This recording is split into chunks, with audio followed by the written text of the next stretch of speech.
Eesti Esu. Tervist, head Eesti Esu vaatajad. Täna oleme Tartus külas Tiit Hennostel. Tere. Tiit, 1200 lehekülge grammatikat. Hakkame siis seda läbi võtma vaikselt ja sina kommenteerid. Tegelikult head emakeelepäeva. Aitäh. Mis on sinu lemmiklause eesti keeles? Lemmiklause? Oi, kass on koduloom. Kass on koduloom? Jah. Mul on veel mõni teine lause ka, näiteks, et see koer on surnud. Või muud sellised asjad.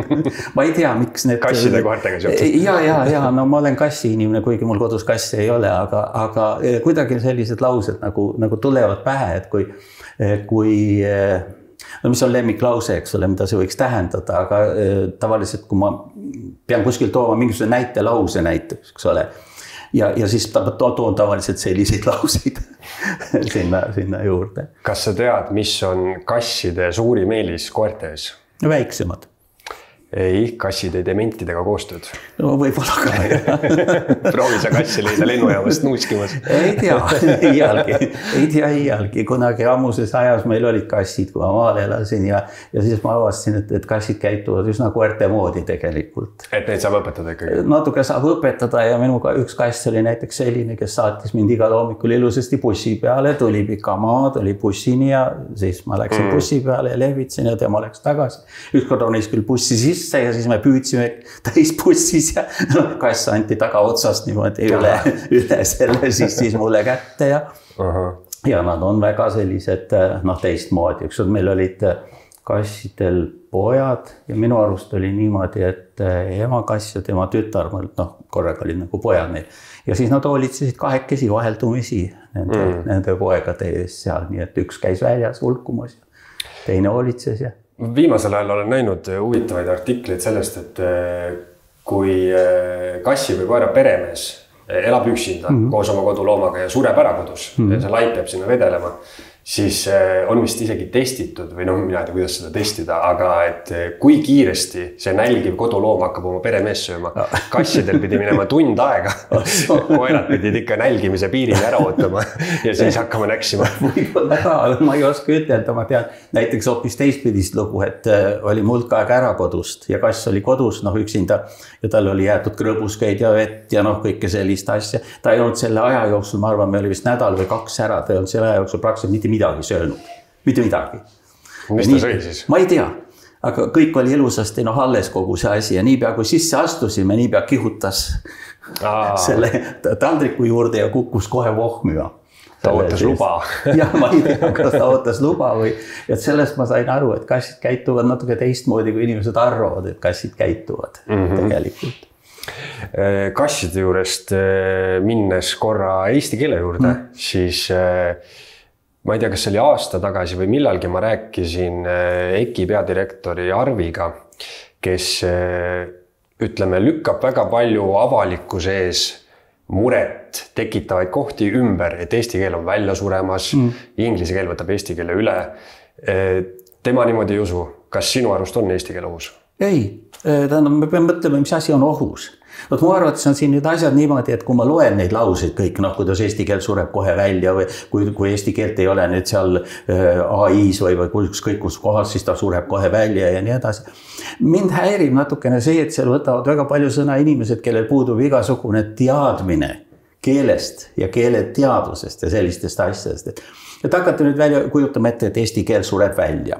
Mis tähendab? On terve rida tunnuseid ja selliseid markereid, mida on uuritud, mis siis vaatavad seda, et missugused on need tingimused, mis soodustavad väljasuremist ja missugused on need tingimused, mis siis ei soodusta.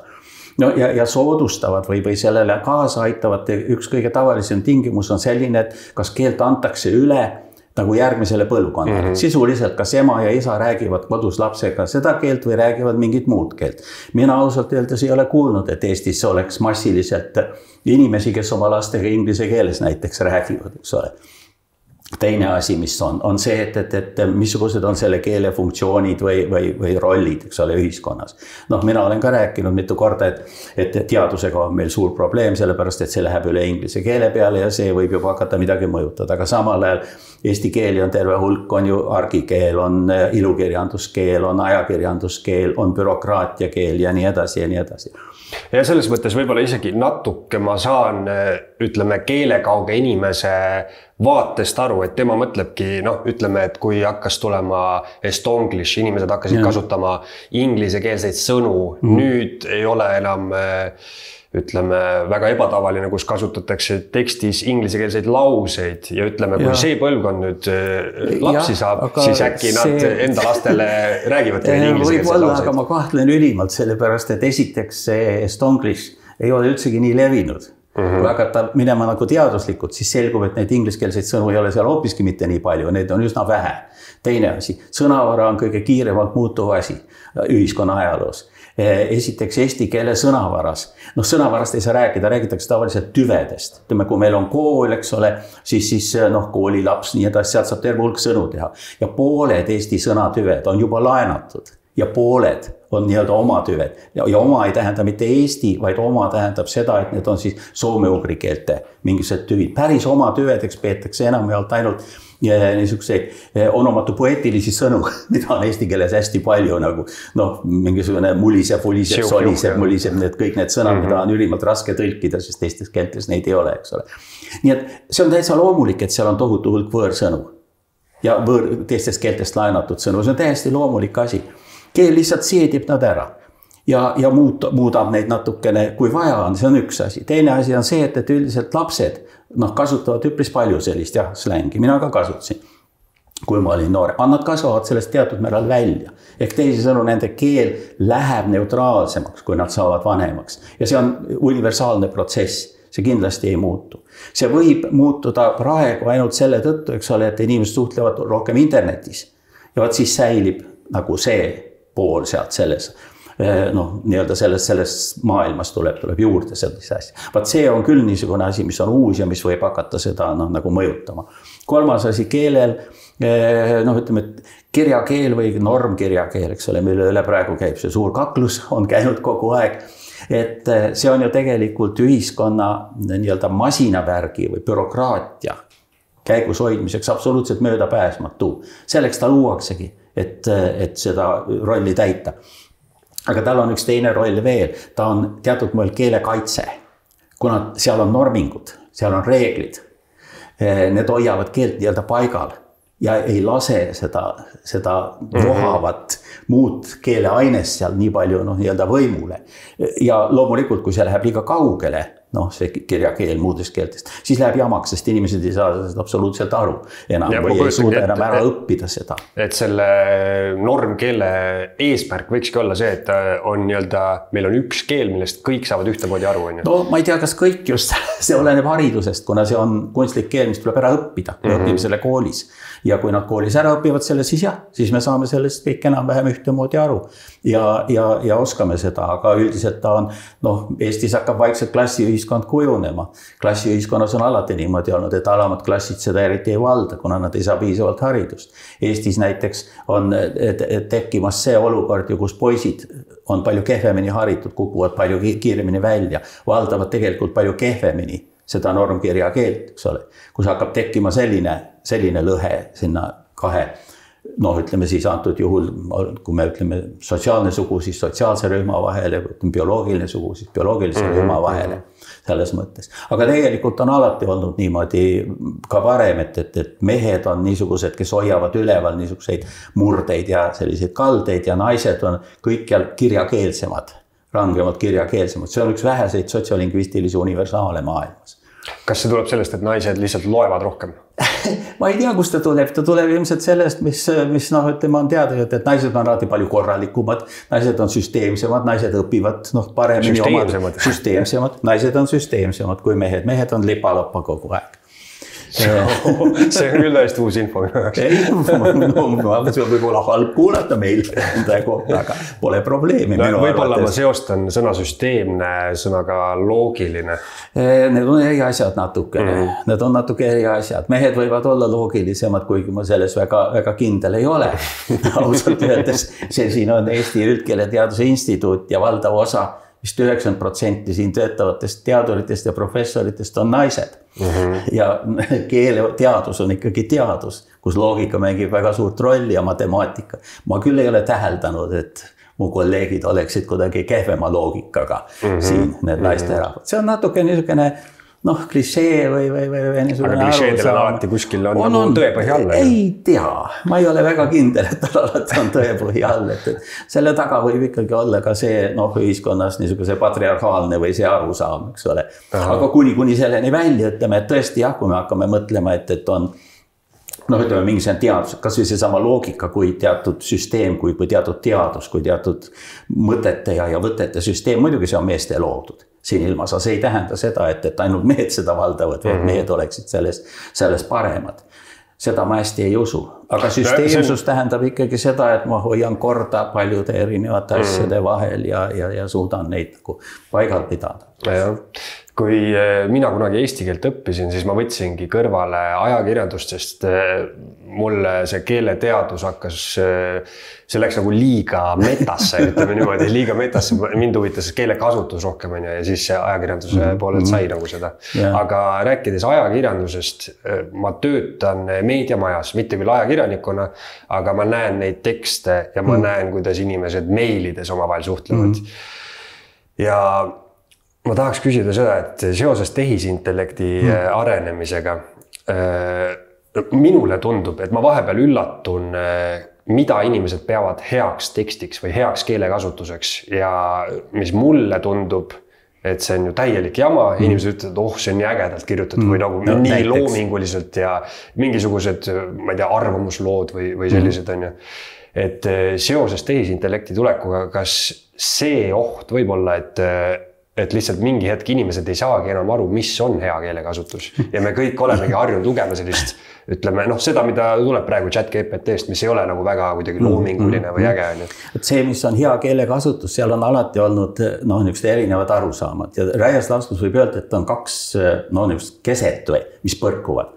Üks kese ongi see, et keel peab olema lihtne, selge, täpne, eks ole see, millest räägivad nüüd kõik võimalikud keele, ütleme, kus ma ütlen, räägivad keeletoimetajad iseenesest, eks ole, kui nad proovivad seda bürokraatlikku keelt või muud sellist asja korda teha. See on nagu üks pool selles osas. Ja tegelikult, kui rääkida ajakirjanduskeelest, siis ajakirjanduskeele ideaalid on ka just sellised, eks ole, et korralikult. Ja teine pool on aga just see, et keel peab olema lobisev, niisugune keeruline, võimalikult barokne, mida mina olen nimetanud plärabarokiks seda asja, eks ole, kus kõik vahutab ja hüppab ja kargab, eks ole, selle seest.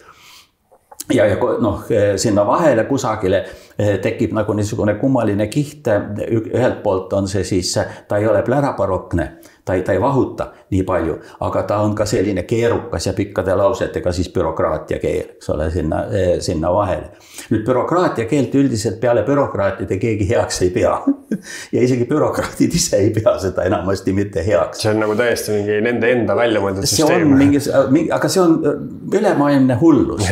Ja mul on mitu tuttavat, kes on öelnud otse seda, et sa lähed näiteks seal parlamendis, eks ole, lähed sinna pulti ja sa mõtled, et nüüd ma räägin ilusasti ja lihtsalt ja selgelt ja siis hakkab tulema seda mölamut suust välja. Midagi ei ole teha, et see kuidagi on nakkav nagu mingisel moel.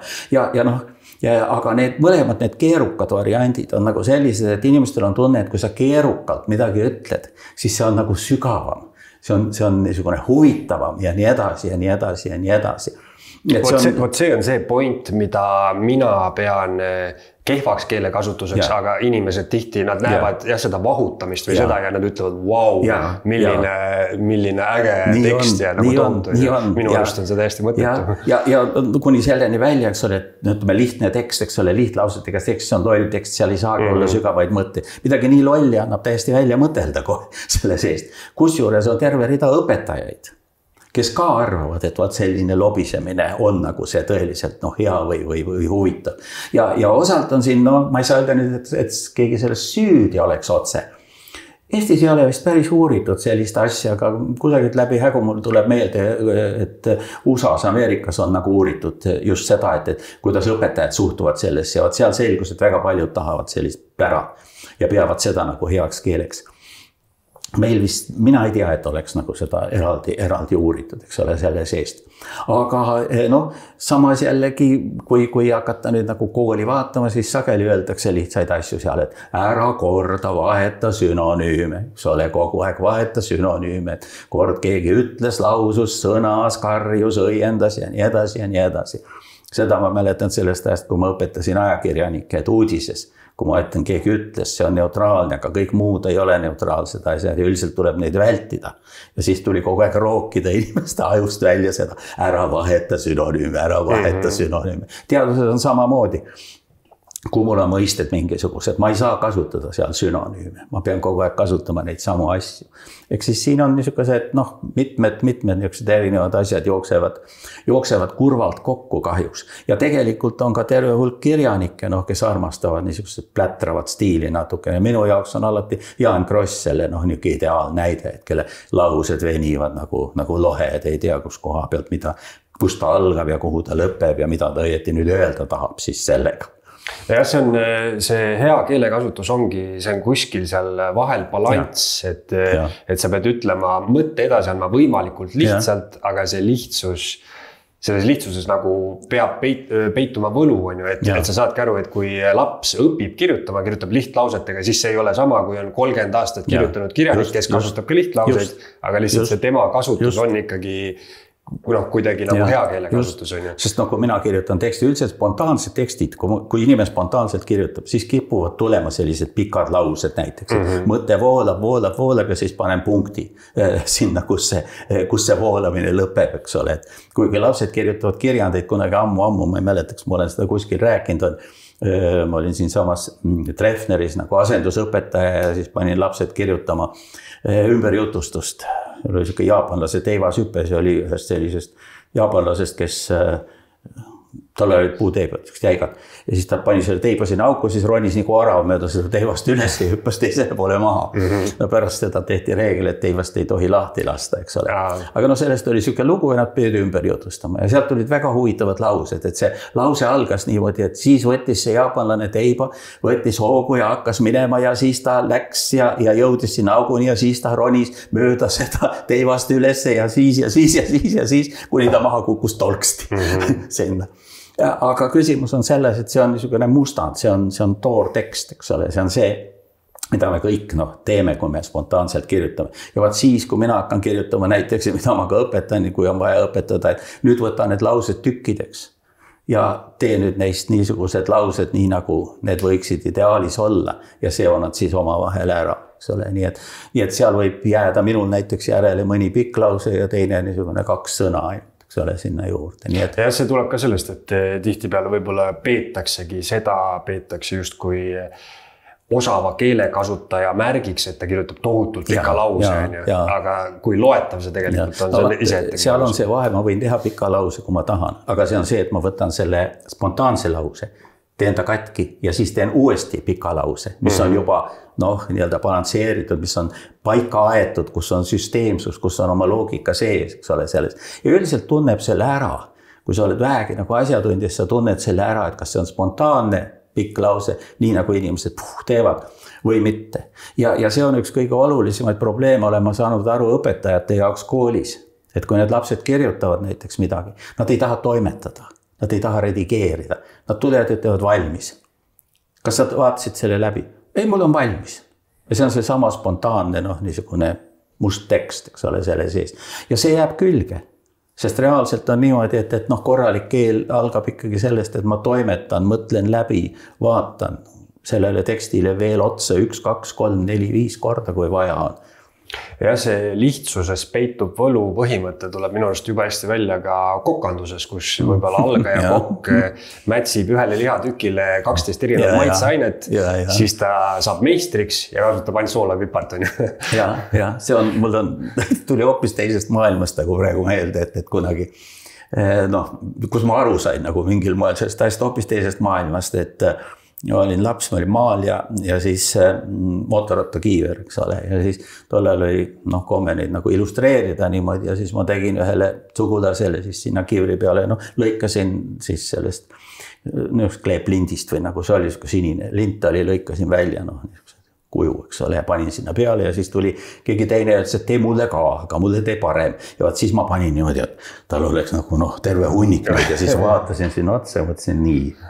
See nüüd ei ole hoopiski mitte see, et saad aru, et see lisamine ei tee nagu efekti sellele asjale. Nii tulevad mingid asjad, mis see on just kummalised kogemused, mida sa saad üle kanda hoopis teise maailma, et üks asi on kiivri illustreerimine mingisuguste märkidega ja teine asi on teksti kirjutamine, aga mõte on see sama. Kõik on seotud kõigega, et see on ka algaja kirjaniku asi on minu arust teksti üle koormata igasuguste omadussõnadega, et küll ta kirjeldab seda, küll on tohutu uhke, aga tegelikult on see naljakas ja kui ta õpib kirjutama, siis ta saab ise ka sellest aru ja lihtsalt lõikab ära neid sõnu.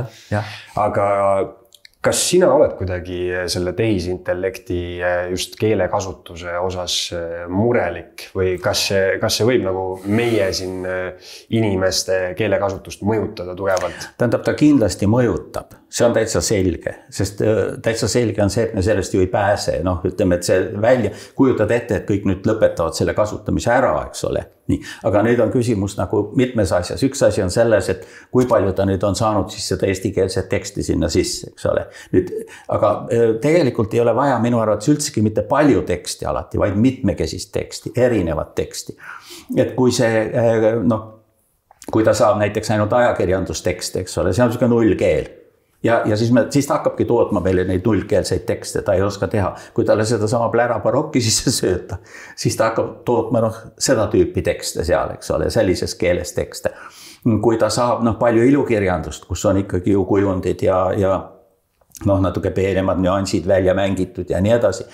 Siis ta võib-olla natukene hakkab seda tüüpi teksti. Nii et siin on üks asi selles, mida talle sisse sööta. Et see võibki olla selles mõttes natuke kallutatud, sest me teame, et online või veebis ongi meil ajakirjandustekst on näiteks kõik veebis olemas, ilukirjandust ei ole. Aga seal ongi häda selles, et seda ta saab kergesti kätte, eks ole, ja võtab sealt. Ta ei pea võtma tervet teksti, ta võib võtta näiteks need, mis on vabalt saadaval, mingisugune 3/4 teksti seal või pool teksti või mingisuguse jupi. Nendest ta keedab oma jutu kokku, eks ole.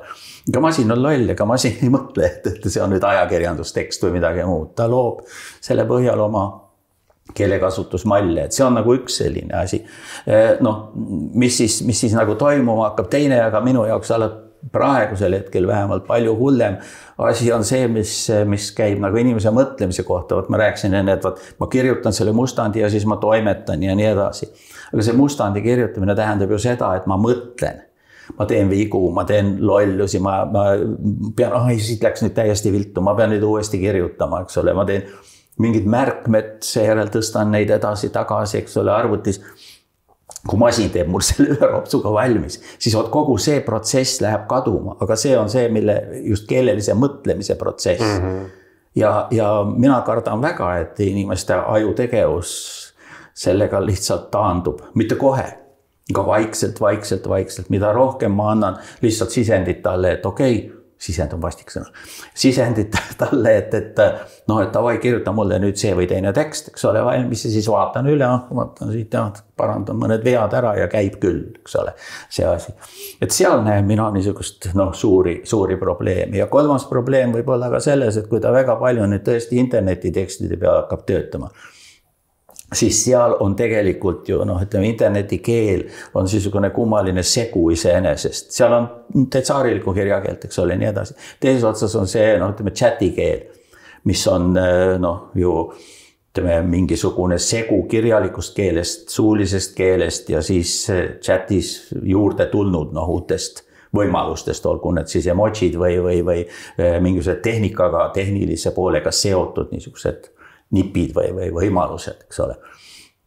Noh, kas või see, et ma saan seal teha hästi palju lühendeid, mis on ainult konsonantidest, ainult kaashäälikutest.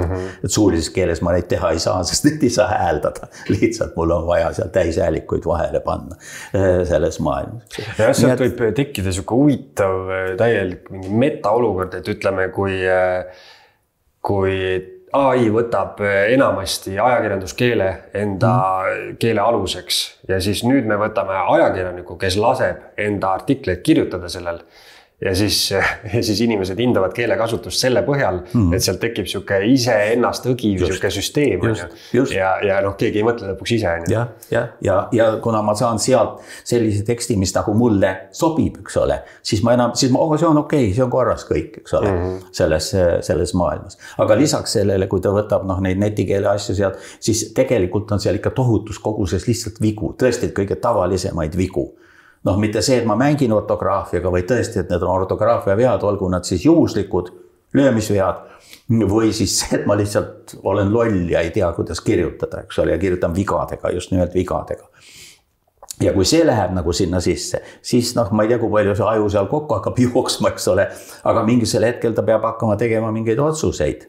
See tehisloom seal, eks ole, et kuidas ma siis nüüd mõtlen, kumma ma nüüd siis panen siit, eks ole, et aga ma ei usu hästi, et ta on võimeline tegema vahet näiteks sellele asjale, et meil on võimalik näiteks, ütleme, partitiivis osastavas käändes teha 2 erinevat vormi, eks ole, aga et kui seal kõrval on ka mõni kolmas, mis on vigane, et kas ta on võimeline tegema vahet, et need 2 tükki on nagu tegelikult nii-öelda sobivad ja keelde sobivad ja kolmas ei ole.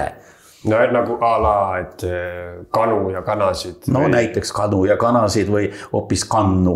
Ütleme, et keegi kirjutab seal kane näiteks. Näiteks, eks ole. Ja kuna praegu lühikesed vormid kaovad, eks ole, vaikselt käibest ja jääb kanasid on palju sagedasem ilmselt juba kui kanu, siis võib ütelda, et keegi ütleb kanu või kane, seal vahet on palju, et paneme siis kane. Siis tuleb inimene, vaatab, kane, huvitav, miks ka mitte, võiks kane olla. Vot see, ütleme, mõtteviis, et mis seal vahet on, kas minule tundub, et ütleme, rääkides ortograafiast, et sa saad hakata reeglitega mängima või niimoodi loominguliselt lähenema sellele siis, kui sul on reeglid selged. Näiteks mulle tundub üks kõige loomingulisemaid kirjavahemärke semikoolon, millel on küll mingid reeglid, aga see on üsna selline, aga selle jaoks, et sa saaksid seda niimoodi loominguliselt kasutada, siis sa pead teadma, kuhu seda pannakse ja nii edasi. Paljud inimeste jaoks on ortograafilised teemad, et miks kirjutada midagi õigesti, miks kokku lahku mingit sõnu kirjutada, on selline, et mis seal vahet on, ma saan ju mõttest aru. Kas sinu arust peaks ortograafia säilida veel ikkagi? Ta võiks ikka ju säilida, see sama mõte. Asi on just selles samas asjas, et normi rikkumine on see, millega ju mängitakse. Kogu suur osa kirjanduslikust avangardist seisneb ju selles, et mängitakse selle peale, et ma tean, missugune on norm, eks ole, ja seejärel ma rikun seda ja ehitan üles hoopis teistmoodi maailma selle sisse, eks ole. Kirjavahemärkidega mängimine on üks päris tavaline asi ju selles maailmas. Alates kas või sellest, et kirjavahemärgid jäetakse luuletuses ära. Põhimõtteliselt, seal ei ole mitte ühtegi, ei ole kirjavahemärke, ei ole suur tähti, kõik on üks ja see sama jara, see on just see sama mängimine. Selle asjaga. Ja mina ei salli, kui semikoolond. Ma jaoks on see. Ma olen alati öelnud, kui keegi kirjutab, eks ole. Et kõik kohad, kus on semikoolond, tõmba nagu pooleks. Seal on niimoodi, et see on muidugi hästi bürokraatlik märk on, et seda saab igale aga just see on see, mis toodab neid pikki lauseid sageli. Ma panen sinna semikooloneid muudkui vahele, aga tal on üks, mitu häda, aga ütleme, üks hästi lihtne häda on see, et ta on nii sarnane komaga. Et kui inimene loeb ja ütleme, seal on siis niimoodi, et mul on siin mingi üks lõik, eks ole, sisuline lõik, siin vahel on komad, tõk. Selle vahel on semikoolonid ja siis tulevad järgmised asjad. Inimene loeb üle lihtsalt. Ta ei pane tähele seda väikest punktikest selle koma koha peal. Siis vaatab, mis nüüd toimub. Midagi on väga viltu nüüd siin maailmas. Siis loeb uuesti ja siis saab, siin on semikoolonid vahepeal. Et kui kirjutada sellist tarbeteksti, siis on parem sellest minu arvates sügavalt hoiduda. Kui kirjutada nüüd loomingulist teksti näiteks, siis annab temaga mängida. siis ja ma mõtlen, ilukirjanduses tegelikult väga seda ei kasutata. Jah, aga seal ei kasutata, nad ei armasta selliseid. No see tähendab, sul peab väga pikk lause olema siis juba eesti keeles kui semikool. Inglise keeles näiteks on semikool palju tavalisem teatud kohtades, aga eesti keeles jah, ta ei ole päris see on hea point, et selleks, et reeglit rikkuda, sa pead reeglit tundma kirjavahemärkides näiteks. Aga ma ei kujuta ette seda kirjavahemärkide taset, mis seisus nagu üldse inimesed, kas nad panevad õigesti komasid? Ei pane. Ei pane? Ei pane, see on vana nali juba nende komadega. Vaat asi on selles, et Eesti komareeglid on formaalsed, eks ole, koolis õpetatakse, et vaat siia sidentiteete juurde käivad komad, eks ole, ja samal ajal näiteks, et on need Jaan Ingehkaga või kui ka, mille ette koma ei panda, eks ole, seda õpetati mulle, õpetatakse praegu ka, eks ole, selles osas, kuigi tegelikult mõnikord jälle pannakse, eks ole. Ja see, mis ma kujutan ette või mis minule päris meeldiks võib-olla iseenesest on see, et näiteks inglise komareeglid ei ole formaalsed, vaid on sisuliselt. Et ma saan seal mängida nendega. Et mina teeksin Eesti komareeglid ka rohkem nagu sisulisemaks, et ma saaksin nendega mängida seal sees. Nad on praegu väga, väga formaalsed. Samal ajal seda formaalsust on lihtne ära õppida. Aga paindlikkus läheb kaduma, et ma saan seal siduda või eraldada neid asju nii, nagu ma tahan neid lause osi. Kas sa seda arvad, et näiteks 100 aasta pärast on mingi sõna trükkima ja printima, mingi lugu sellega, et inimesed said pahaseks, et miks võeti kasutusele printima ja nüüd me peame seda täiesti tavaliseks sõnaks. Aga kas sa arvad, et 100 aasta pärast on eesti keeles on selliseid sõnu, mida praegu meie loeme estonglišiks või asjaks? Ja kindlasti tohutus koguses. Täielik, see on täitsa tavaline protsess.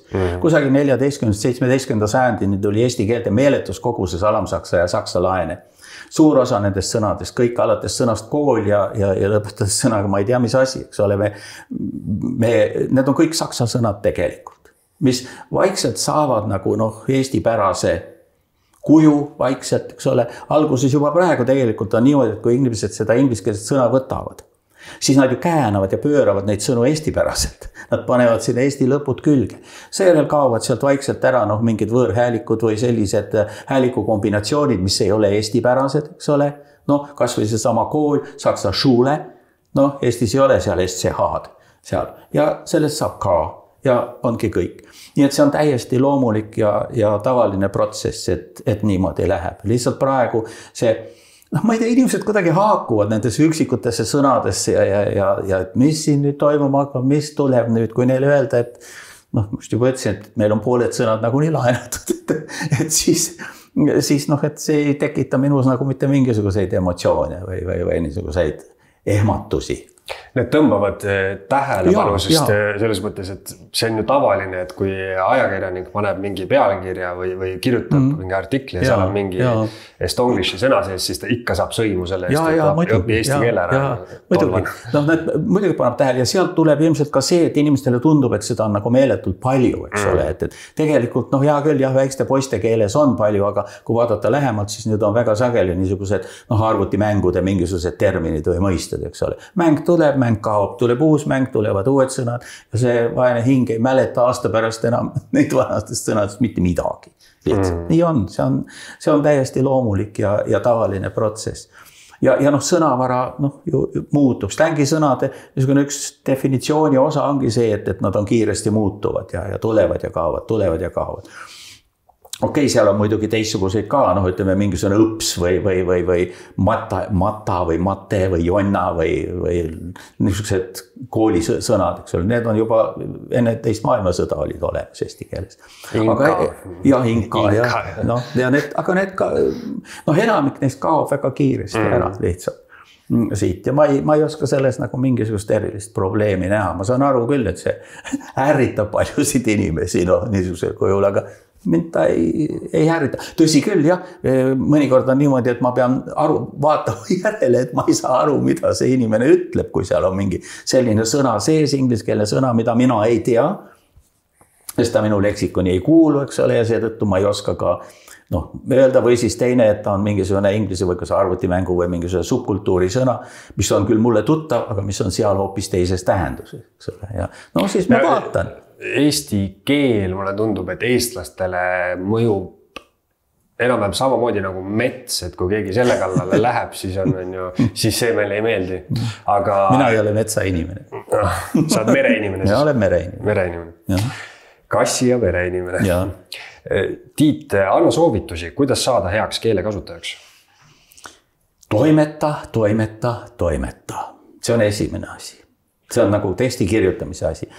Selles mõttes, et teine asi, inimesel peab olema suur sõnavara. Selleks, et ma saaksin valida sõnu. Mul peab olema terve hulk sünonüüme. Nii et ma saan valida, kas ma ütlen hobune või ma ütlen suksu või setukas või mära või täkk või ükskõik ruun, mida mul just vaja on. Mul peab olema valiku võimalus.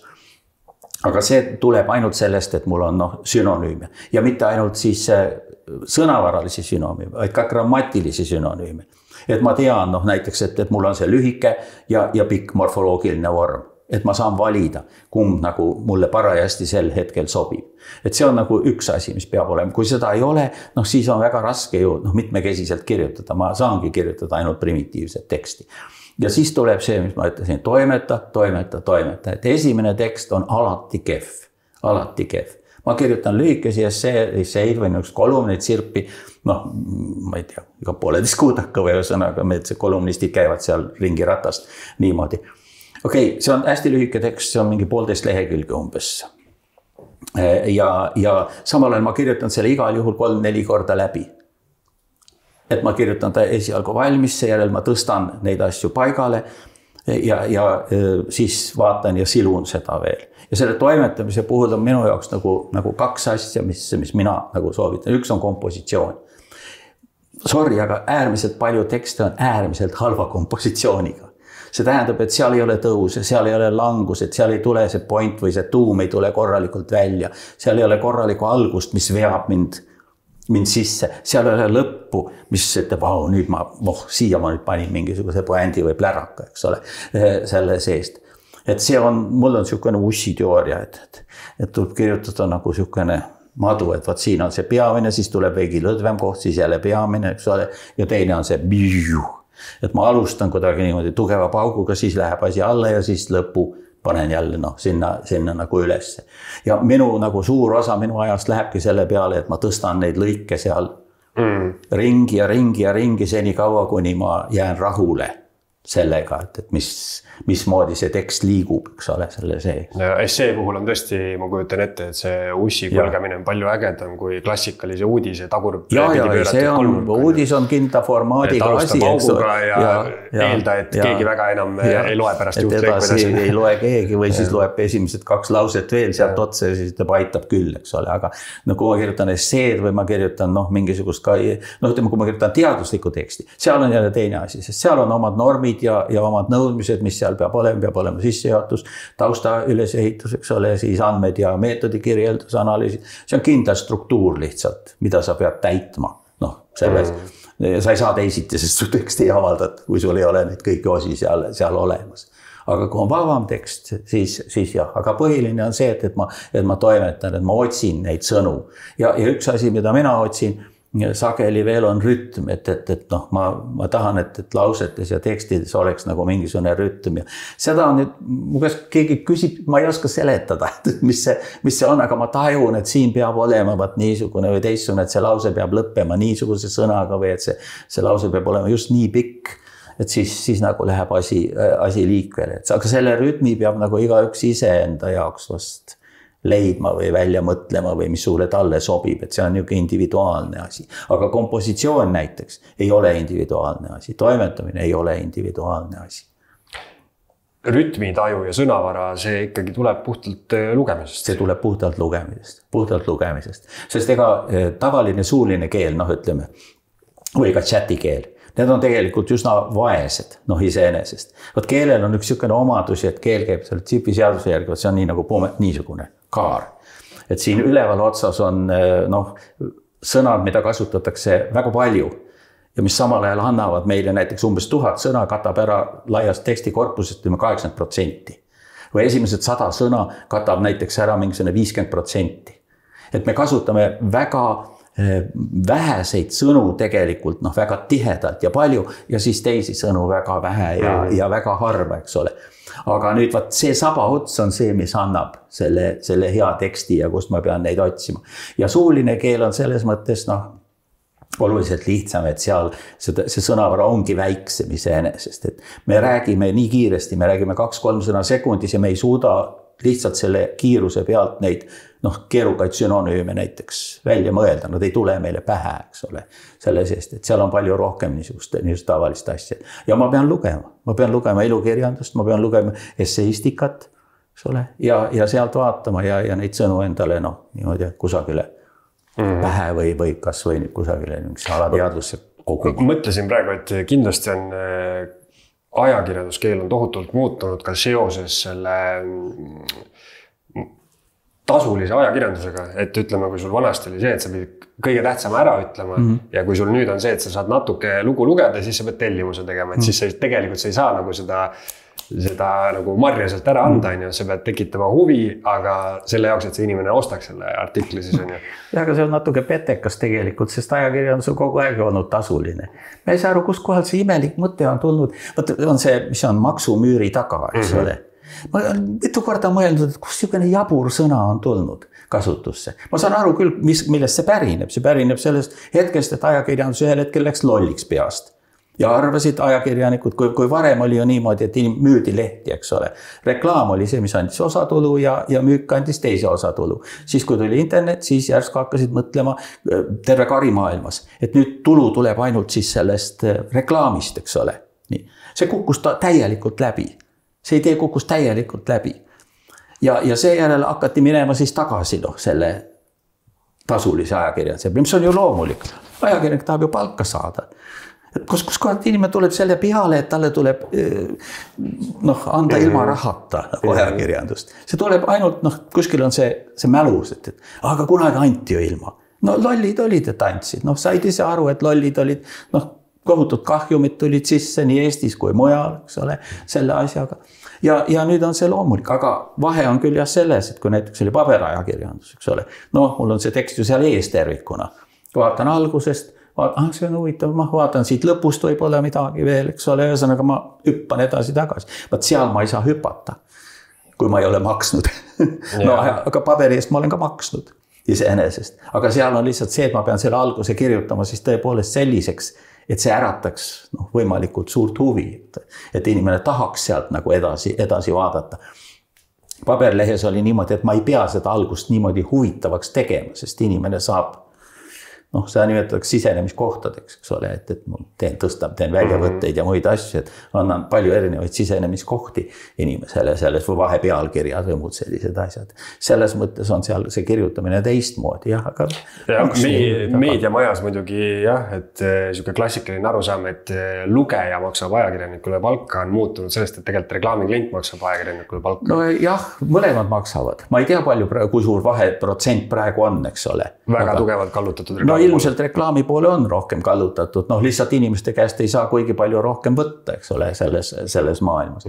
Aga see kallutatus tuli koos selle internetiga, lihtsalt seal mahub rohkem reklaami juba alates sellest. Et paberlehes oli lihtsalt see, et lehel on teatud paksus, Eestis näiteks on olnud, ütleme, kusagil Ameerikas ei ole, et New York Times on iga päev eri paksusega, eks ole, kuni nädalavahetusel on sugune pakk, aga inimesed, kes ostavad selle puitkast, viskavad kohe suurema osa sektsioone sinna samasse maha ja ei vii neid kojugi mitte üleüldse, eks ole. Aga kui meil oli, siis sa ei saa panna, et tavaline oli see, et reklaami maht näiteks oli mingi 40% mahust, eks ole. Ma ei saa panna 80% reklaami sinna mahust. See on jama, keegi ei hakka otsima sealt vahelt neid üksikuid lugusid. Interneti ma võin seda reklaami surada nii palju, kui tarust tuleb, eks ole. Muidugi siis tuleb rohkem, eks ole, vaatamata sellele, et need suured rahvusvahelised kompaniid, eks ole, haaravad reklaamitulust. Tohutu koguse ju endal, eks ole, lihtsalt selle seest.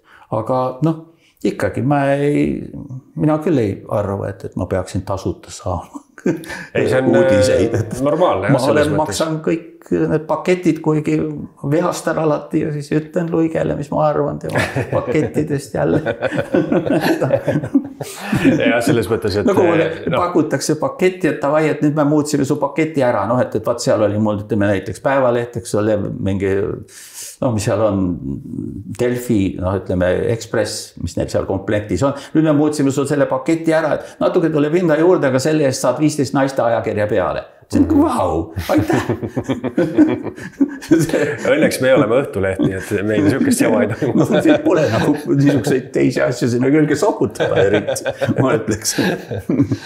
Ja selles mõttes, et meediamajades räägitakse väga tihti kuuleb sellist lauset, et sisu on number 1, aga nüüd mulle tundub, et see tähendab seda, et mida parem sisu, seda rohkem on reklaamikliente huvitatud sellest. Ja, aga alati on olnud, see on alati olnud niimoodi, eks ole, see, et kui kunagi ma nüüd enam ei konsulteeri, aga vanasti ma konsulteerisin üpris palju neid meediamajasid kuni peadirektoriteni välja, eks ole, sealt. Ja seal oli alati see õiendamine, et reklaami pool teatas, et meie peame teid üleval ja siis viskasid need ajakirjanikud, et reklaami poisid sealt uksest välja.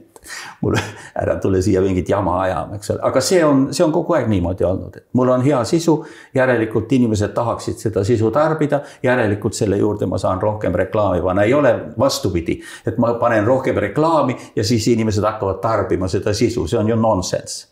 Ma ei osta seda reklaami pärast. Meediamajas on paratamatu kerge vastuol on alati reklaami ja toimetuse vahel. Kogu aeg on olnud. See on kogu aeg olnud. Põhimõtteliselt üks ei saa ühete ja teine ei saa teised. Ei saa. Ja aga see on ta oli juba, ma ei teaks, päris 19. sajandil ta vast eriti ei olnud, kui ütleme Jansen tegi ajalehti üksinda või koos Koidulaga kahekesi, et seal ei olnud kellegagi vaielda. Aga näiteks Koidula teadis juba siis väga hästi, mis on reklaami hind, mis on reklaami väärtusi, et reklaami tuleb sinna panna ja see on see, mis annab raha.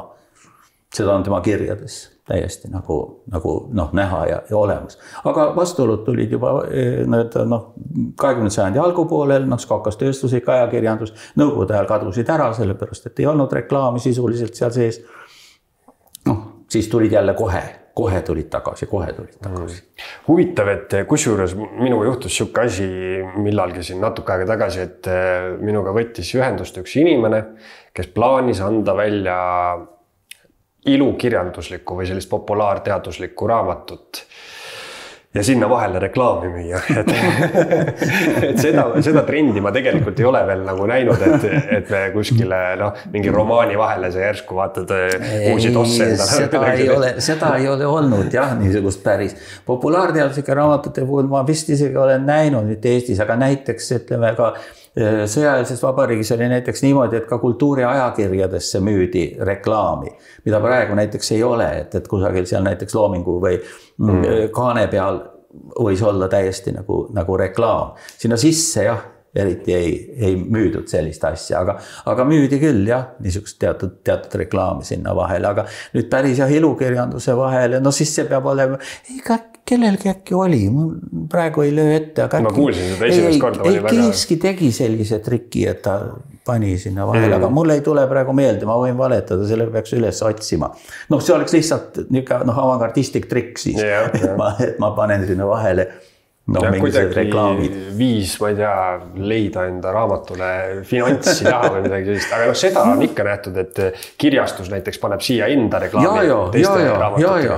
Aga mitte nagu raamatu vahele. See on loomulik, et sinna panna, aga raamatu sisse ja ma ei tea, oleks ju väga huvitav, kui näiteks tuleks Lutsu kevade ja seal oleks peatükkide sees oleks, et Arno ja Lible joovad viina, seal oleks suur Viru valge reklaam näiteks seal selles peatükis seal sees, eks ole, Toots ajab peenrad, need segamini, porgandiseeme, ostke meie maja. See töötaks väga hästi võib-olla. Kindlasti töötaks, aga ma praegu hakkan mõtlema, et see võiks päris kihvt idee olla, et toppida sinna või kusagil näiteks, ma ei tea, hobuse sõnnikut vist enam ei müüda, et tõeõigusele kusagile vahele, ei, ärge kasutage hobuse sõnnikut, ostke meie kunstväetist. See on muidugi ajalehtede puhul on küll toimunud, et mina nüüd väga vana ei ole, aga ma ei mäleta lapsepõlvest ajalehe esikaasi, kus oli ikkagi, esikaanel oli lugu, kõige tähtsam lugu, aga nüüd me näeme esikaanel reklaami tihti. Ja see tuli nagu kahest asjast. Üks asi on selles, et esikaas on alati olnud kallim.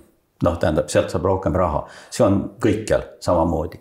Aga teine asi, mis seda nagu muutis, on see, et ajalehed algus neid oli, noh, ütleme, palju rohkem müüdi neid putkades. Ja see on järjest vähenenud. Vanasti oli, ma tean, Õhtulehel umbes 50-50, eks ole, aga ma ei tea, kuidas praegu, ma kardan, et ka putkades palju vähem neid müüakse, eks ole. Ja ühel hetkel jõuti selleni näiteks, et Postimees ja tollal Päevaleht, noh, julgelt 90 või isegi 95% läks tellijatele.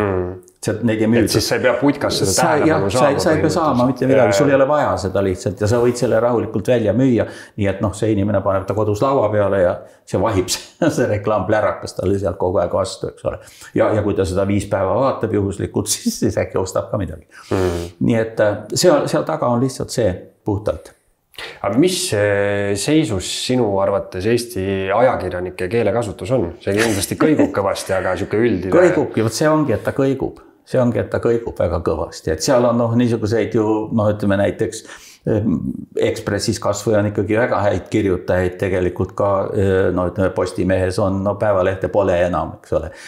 Samal ajal minu arvates portaalides on igal pool nagu kehvem see kirjutusviis, aga ma saan aru, see tuleb tempost, see tuleb kiirusest, eks ole. On ikkagi suur vahe, Õhtuleht ei ole ju portaal, ta on lihtsalt ajaleht võrgust, mis vahetab oma tekste, aga Delfi ja Postimees on ikkagi portaalid, see on hoopis teine asi. Kui Õhtuleht on ka ikkagi portaal. Te ei käitu nagu portaal. Kuidas me käitume siis? Nagu ajaleht. No Õhtuleht on selles mõttes, et seal on vähem sisu ja vähem erinevaid asju. Delfi alla kuulub kõik need erinevad... See ongi portaal. See ongi see vahe. Et kui ma võtan näiteks New York Timesi või võtan Esari, mida mina loen, eks ole, ja võtan lahti, see on samamoodi nagu Õhtuleht seal, eks ole. See ei ole see, kui ma lähen Delfisse, seal on 10 erinevad asjad, 100 erinevad asjad koos, eks ole, selles mõttes. Need on hoopis, see on hoopis teise loogikaga töötav masinavärk tegelikult. Ja seda küll, jah. Ta ei ole see sama lihtsalt. Ja tegelikult neid portaale minu arust mujal ei ole eriti niisugusel kujul, sest valdavalt ikkagi läksid ajalehed lihtsalt võrku ja et seal vahetuvad uudised lihtsalt kiiremini, eks ole, uudiseid tõstetakse ja langetatakse, eks ole, selle jooksul, kui nad paberil on paigas terve selle päeva, eks ole, ja nii edasi, aga seal on väga selge vahe. No ma ei tea, kas sellist tuleviku suunda vist ilmselt ei ole, et me hakkame tootma vähem uudiseid ja kvaliteetsemalt. See tundub nagu ebatõenäoline. No ma ei tea, mulle Õhtulehe peatoimetaja on väitnud, et nemad nüüd toodavad vähem uudiseid. Kas kvaliteetsemalt? No. I don't know. Ma ei võta sõna, muud tuleb kallale. Aga ta on väitnud mulle, et nemad nagu... No see tuleb sellest, et otsused nad toodavad vähem. Mingi hetk oli see nii-öelda tohutu võidujooks ja siis nüüd minnakse tagasi justkui sisu juurde. Ja, aga minu arvates teised ei ole küll sellega kaasa tulnud, aga küsimus on seal ka natuke selles, et Delfi ja Postimees võitlevad oma vahel, eks ole. Õhtuleht ei võitle päris samas liigas ja võrgus, eks ole.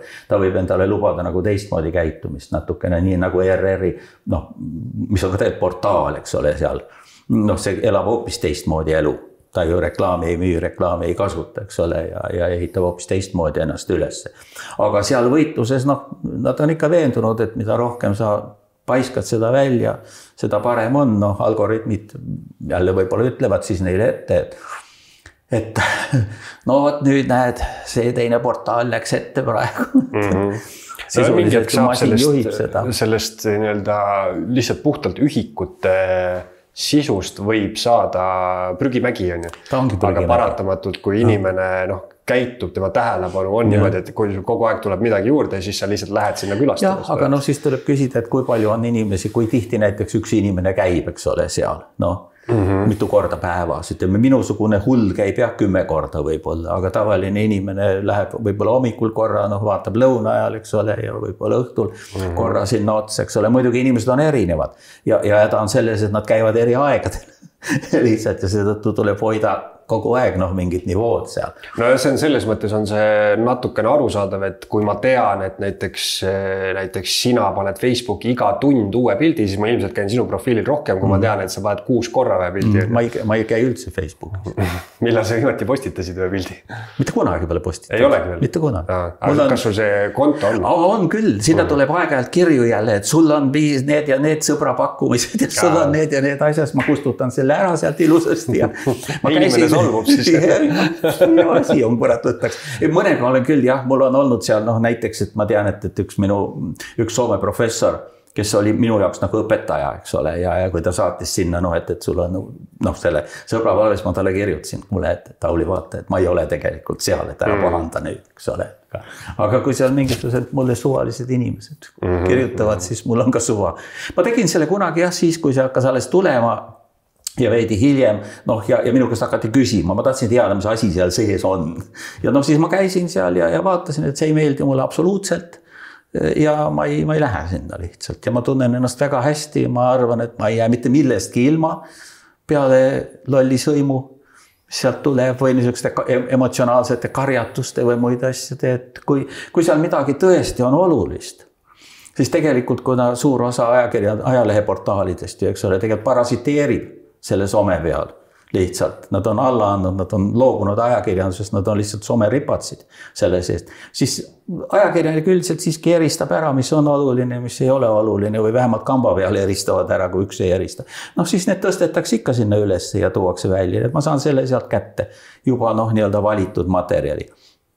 Teine asi, mis on, et kui seal on tõesti keegi mind sõimanud näiteks, ikka juhtub, siis ikka on keegi, kes tuleb ja helistab või saadab meili. Kas sa seda nägid? Ei, ma ütlen, et ma ei näinud. Ja ma ütlen sulle, et sa said seda, eks ole. Mäletad, see mõnikord läheb hulluks, et kui ma möödunud aasta kirjutasin, et jalgsid ja tõuksid linnast välja hoopiski mitte keeleteadusliku asja sirpi. Et need tõukerattad, need käivad mulle sügavalt närvidele ja ajavad otsa mulle. Siis see läks hullumeelseks täiesti, see viraalsus ja siis Marti juurde tuleb mulle vastu ja hakkab rääkima, tead, mis seal oli? Pärast selgus, et ta ise kirjutas neid asju sinna. Minu kohta sinna. Ise sõimad sind. Ei, ta ei sõimanud, ta natuke niimoodi narris, eks või nagu ta on, aga me oleme elu väga hästi läbi saanud. Sina ütlesin, et väga kena ja hakkasin teistele rääkima, teised ütlevad, kuule juurde ise kirjutasid. Mis siis, las nad kirjutavad, mul ükskõik. Seal on muidugi juhtunud reklaamiga suhteliselt sarnane asi, et võib-olla siis, kui sina selle tegid endale, siis sa tõesti nägid seda, mida inimesed sinna panid. Nüüd on seda sealt väga raske üles leida, sest kõik on reklaami täis. Reklaam matabki nagu kõik selle asja. Kunagi olid ka need vastikud suunamudijad ja muud sellised asjad ju sellised, kes ikkagi tegid nagu midagi muud. Ütleme, et seal reklaami oli vähe, eks ole, nüüd see kõik upub ju lihtsalt reklaami sisse ära. Sisuliselt on tulnud lihtsalt juurde reklaamiandjatele üks portsjon kanaleid, mille kaudu nad saavad ennast müüa või siis müüa tegelikult meid kliente, eks ole, maha kellelegi. Selles mõttes, et reklaami inimestelt on ikka väga suures osas tööd ära võtnud Meta ja sellised üle maailma globaalne hiiglane, kes tuleb ja lihtsalt sööb kõik ära. Ja muidugi, aga sinna ei ole midagi teha ka, et kuigi ma saan aru küll ajakirjanike pahameelest ja kõigest sellest, aga ega sinna mitte midagi teha ei saa, sa ei saa nende, isegi seadustega ma arvan, ei saa seal mitte midagi teha, sellepärast tehakse seaduses on ikka mingi auk sees, siis leiab see Meta selle üles, eks ole, ja lõppkokkuvõttes võib ta jõuda ka selleni lihtsalt, et okei, et jah, me teeme küll teie reeglite järgi, aga ma maksan rohkem. Ja ongi kõik. Tiit, ma lõpetuseks küsin sinu käest lihtsa, lolli ja lapseliku küsimuse. Mis on sinu lemmikraamat? Seda ei küsi, et millisi uue sõna ma õppisin viimati. Ei, seda ma ei taha teada. Kõik küsivad, absoluutselt kõik küsivad, ma ei tea miks. See on mingi haigus. Lemmik, ma ei tea, mis asi. Läbi aegade lemmik ilukirjanduslik raamat.